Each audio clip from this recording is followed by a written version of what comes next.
It's your girl, Michelle Nicole, with another 5-minute video. This time on, should you get piercings?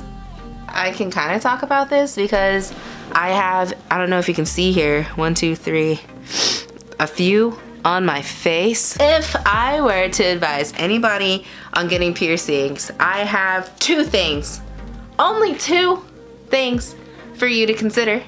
One of them being, what is your occupation? Can you afford to have the piercings you want to get? Granted, earrings are cool. Gauges might get a little gnarly depending on where you're at. I am a full-time Uber driver, so I can dictate what my uniform is daily.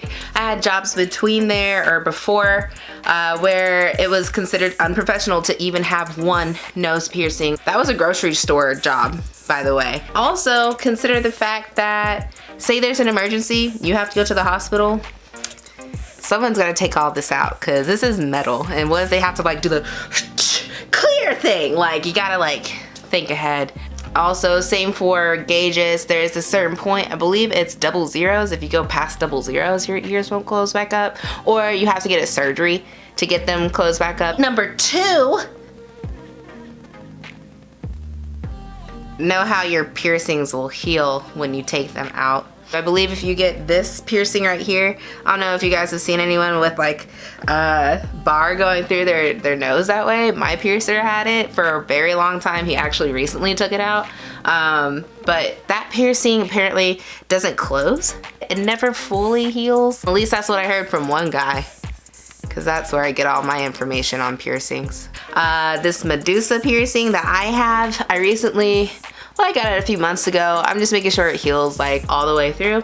But I don't know how this thing's gonna close whenever I change my mind. So, or if I ever change my mind. So low-key, whenever I got it, which was a spur of the moment thing, I was thinking, you know what?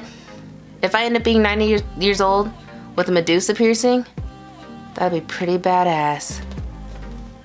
That's enough on should you get a piercing. Remember, consider where you work, where you live, what your occupation is, and how it's gonna heal whenever you're done with it. Yeah. Also, you can get one of these shirts. This does support me. It goes towards, you know, my means to live so I can keep making videos. At spinksnicole.com, this is where you can purchase one of my Pause Get a Tees. Pause Get a Tees. This is actually one of my favorites, built on self-made success, which is BOSS, as an acronym, if you were wondering. So I'll bid you adieu. Thank you guys for tuning in this time, and love yourself. Peace.